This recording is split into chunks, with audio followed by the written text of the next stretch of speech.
11th of September 2021. Oh, GoTV, they bring you correct entertainment live from Indoor Sport Hall, Teslim Balogun Stadium by 6 p.m. Boxing ring don't set. Now the Glasgows remain. Make we go see 6 boxers with sabi fight, 3 knockout and 3 boxers go fall yakata. Tune to channel 34 to watch them live for 6 p.m. No miss this action. Oh, go renew your subscriptions on top your GoTV sharply. GoTV, love it. Announcement: CNN Limited cordially invite the general public to the launching of digital project by Sapphire Global Business on Saturday, 11th September 2021 at Jogo Center, number 1, Avesta Drive, Liberty Road, Ibadan. Sapphire Global Business and empowerment opportunities shall be unveiled to all participants who desire to take control of their finances. Only those who book will be allowed into the hall. Due to COVID-19 protocol. Time 10 a.m. For seat reservation, call 070 63 11 21 56 070 63 11 21 56 or 081 79 41 00 58 081 79 41 00 58. Announcer CNN Limited. Announcement: a reputable secondary school in Felele Challenge area is in need of qualified teachers to teach chemistry, economics, and geography. Interested candidates should call the following numbers for further inquiries: 081 377 54815 or 08028570843. Announcer: Management. Splash FM 105.5. Quick, charge at 240. Hot news, cool vibes, sports, and more on the Integrity Station.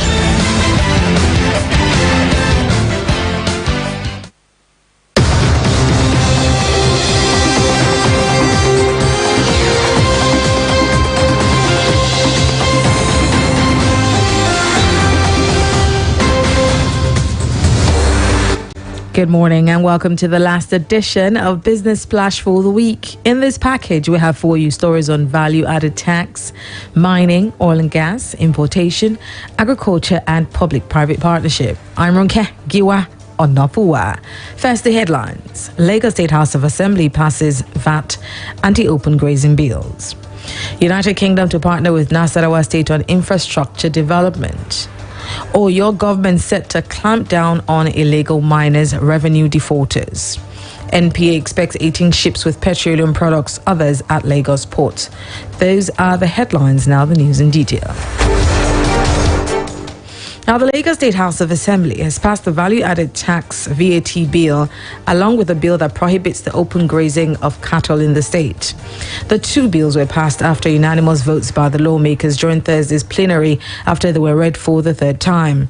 Following the passage of the bills, the Speaker of the House, Mudashiru Obasa, commended his colleagues for their passion to see that the state continues to grow. Obasa also directed the acting clerk of the House, Mr. Olalekan Onofeko, to transmit clean copies of the bills to the state governor, Babajide Sanwo-Olu, for assent. The passage comes a day after the lawmakers held separate public hearings on the bills with stakeholders who declared their support for them. Now, the United Kingdom is partnering with the Nasarawa state government in mining, agriculture, transportation and education for the infrastructure development of the state. The British High Commissioner to Nigeria, Ms. Catriona Lying, stated this during a courtesy visit to the Nasarawa state governor, Abdullahi Sule, at the government house in Lafia, the north central state capital.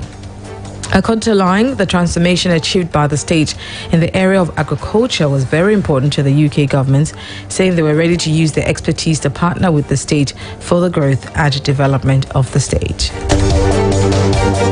sustainable and agriculture is a really important area for the UK, where I think it's noted we have good expertise.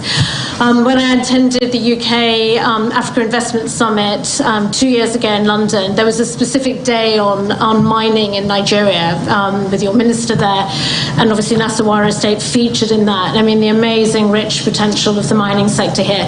So I think you have a really unique comparative advantage, your proximity to Abuja, tackling the practical problems around transport, obviously getting in place the right and enabling environment, as the presentation said, and how quickly you've jumped at the ranks to number 3. That's amazing.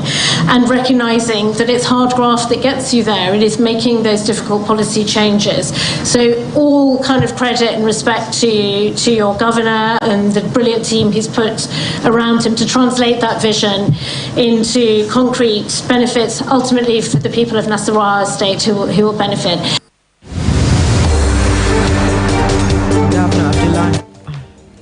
Governor Abdullahi Sule welcomed the collaboration idea between the UK government and the state and expressed optimism that the partnership would yield positively to bring more development to the state.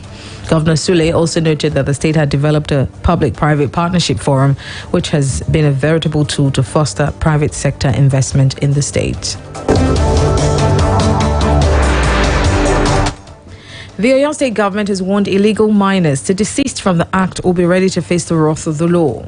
Chairman, Oyo State Minerals Development Agency, Mr. Abiodun Oni, who disclosed this yesterday in Ibadan, also warned operators within the state to comply with the extant rules and regulations guiding the mining industry.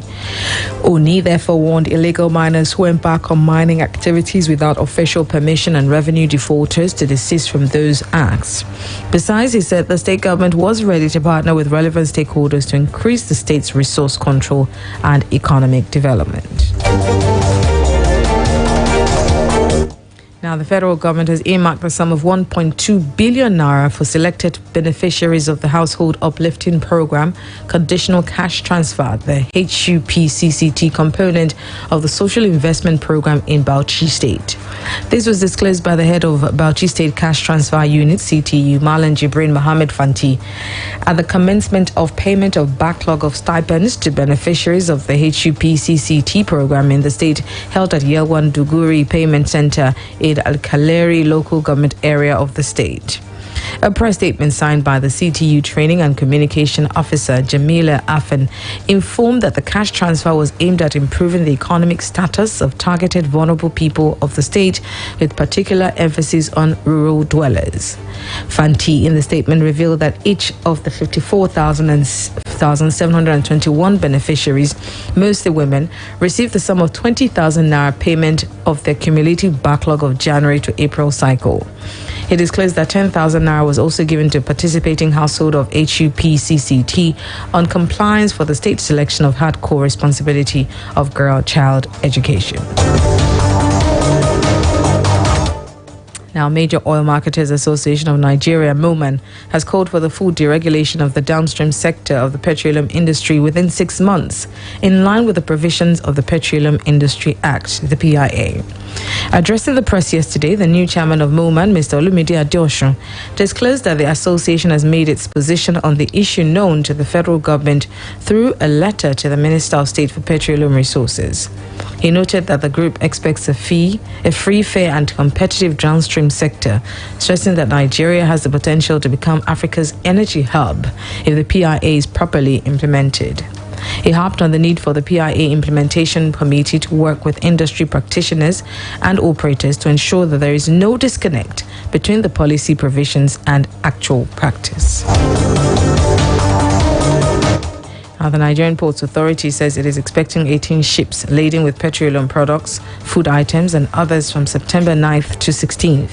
NPA made this known in its publication Shipping Position in Lagos. According to it, the ships are expected to arrive at the Lagos Port Complex.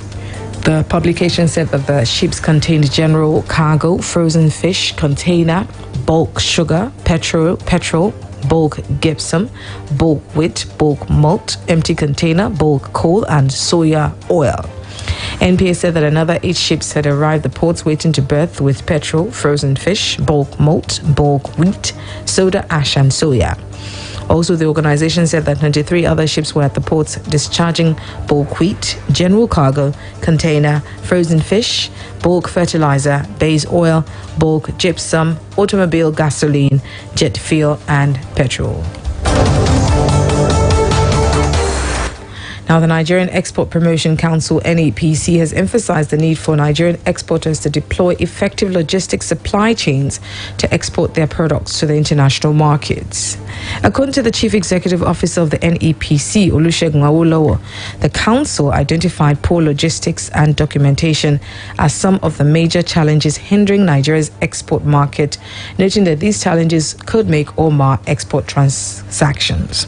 Awolowo, who was represented by the Director, Trade Information NEPC, Mrs. Evelyn Obidike, at its 2021 workshops on non-oil export logistics, Kano and Lagos, tagged non-oil export logistics, said the essence of the workshop was in response to the needs of Nigerian exporters, explaining that the focus of the council in recent times has been to solve issues and challenges hindering export trade. That's it on Business Splash for today on Splash 105.5 FM, your integrity station. Join us next week for another edition. Good morning. Thank you for listening. I'm Ronke, Giwa, Onafuwa.